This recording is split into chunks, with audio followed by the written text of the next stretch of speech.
მივათ უნდა შემოგთავაზოთ ვიდეოები სხვადასხვა იმაში გადავიღო კუთხეში ისა ტერიტორიებზე რა არა თქვათ ეს ოპელებია რომელია მაინც ახალი მოდელი რენაულტი ეს რენაულტიც მოდის ქუჩაში რომელია 2025-იანი თქვენ თემურლენგის თაუმავლებო რომელია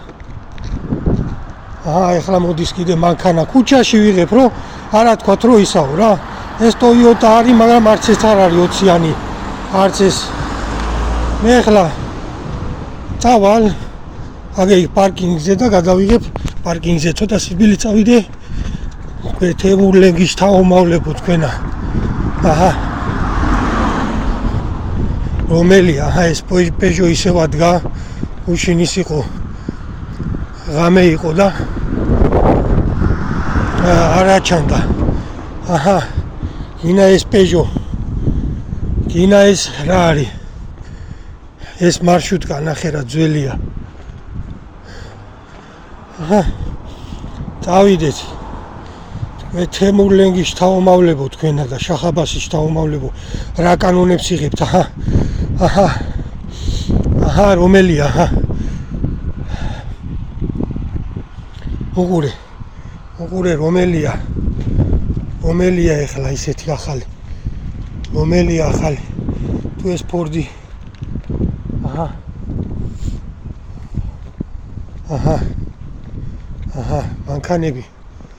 მანქანები იგით ერთი დაცია დგა ცოტა ახალი და BMW დგა დანა და ეს ისე ჰარი პოტერიო თუ რა ქვია რომელი მანქანა დგა 2025 წლიანი აგერ ბატონო ჩემო საფრანგეთში ვარ ერთ-ერთი მაღაზიის ავტოსადგომზე შევალ ეხლა და დაგათვალიერებინებთ რა წლოვანების მანქანები დგა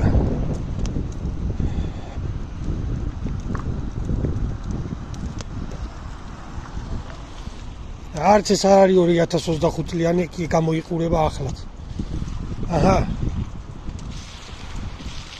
მე თემურლენგის თაუმავლებო თქვენა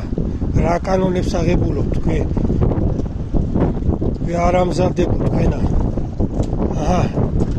აი ნახე რომელია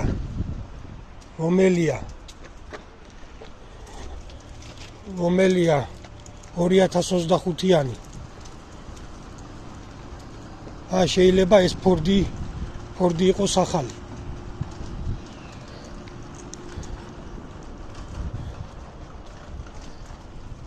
არც ეს Volkswagen-ი არ არის კიდე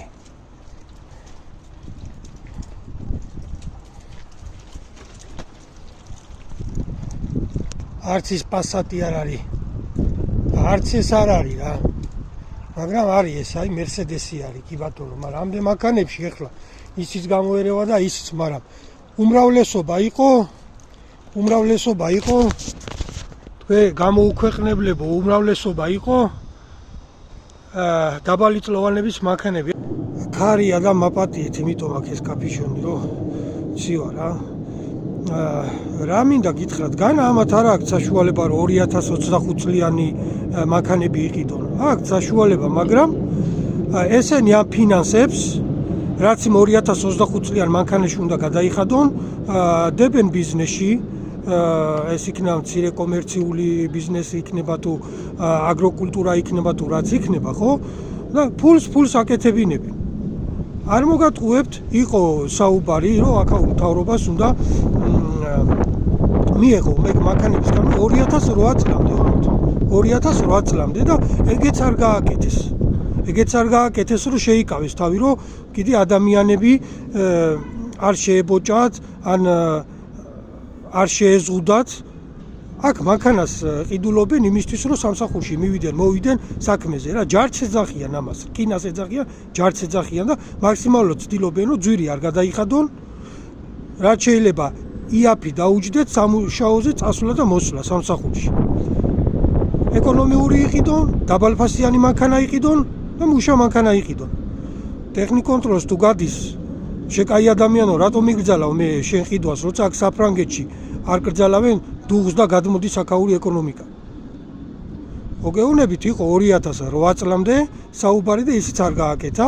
აქაურმა მთავრობამ შეიკავა თავი, რომ ამით ხელს უწყობს თავის მოსახლეობას, რომ თავისი საქმე აკეთონ იაფად. რაც შეიძლება იაფად და ხალხიც მაგ პრინციპით არის მორგებული ამ ცხოვრებას, რომ რაც შეიძლება იაფი დაუჯდეთ ყოველდღიური ცხოვრება. იყოს იაფიანი მანქანა ეკონომიური და დაბალი ფასი გადაიხადონ რა. აი 2025 წლიან მანქანებს ყიდულობენ უკვე აი სიმართლე გითხრა ამ პენსიაში ან უკვე რომ ბიზნესი მაგრად ააწყო და უკვე რომ ბევრი აქვს რა. აი მილიონი ქონეს და მე იყიდო გადაიხადოს მანქანაში 50,000 ან 60,000. გაიგე? და შენ მან საქართველოში ახლა რომელი დაბალი პროცენტები მანდა გაქვს სესხით უნდა გაიყიდოს მოქალაქემ ხო ქართველმა ბანკიდან უნდა გამოიტანოს და იმხელა პროცენტები გაქვს რომ ესე იგი სანამ მანქანა დანგრევის პირას რომ მივა უკვე რომ მოჭამს თავისას მაშინ მორჩება სესხს და ისევ დიდი ვალი რომ გამოიტანოს ისევ მანქანისთვის ანუ რამე ბიზნესისთვის რომ გამოიტანოს და რამე აგროკულტურა წამოიწყოს ან რაღაცეები გააკეთოს მაგისთვის ვეღარ გამოიტანს ესე გამოდის რომ მანქანა აუცილებელია ხო ან უცბად ეკიპთან უნდა გაქცევა ან რა მეც არ ვიცი ახლა ყველა ტოჩკაში ავტობუსები და ის დადის ახლა რაიონებში არა გვაქვს ეგ პოპუნება მე ვთქვი წინა იმაშიც რა ხო და ვიდეოშიც და რა გჭირთ ხალხო ვინ ახართ რა ჯიშისები ხართ ეგ მართლა თემურლენგის თავმავლები ხართ რას უშვებით ხალხს დაინდეთ ხალხი რა მიეცით საშუალება რომ იაფიანი მანქანა იყიდოს ეკონომიური მანქანა იყიდოს და ის ფული რაც 2025 წლიან მანქანაში უნდა გადაიხადოს ის ფული იმ ფულით რაღაცა წამოიწყოს და რაღაცა გააკეთოს აეგ არის მთავრობა და აეგ არის ხალხზე ზრუნვა გვაღიარეთო რა გააკეთეთ სამაგისო რომ გაღიარონ ხალხმა რა გააკეთეთ ერთი მიმართულება მითხარ რომ ქვეყანა წინ მიდის გარდა იმ ციფრებისა 20%-იანი 7%-იანი და არგუმენტი მითხარით ცხოვრებისეული არგუმენტის საით წავედით წინ და საით განვითარდით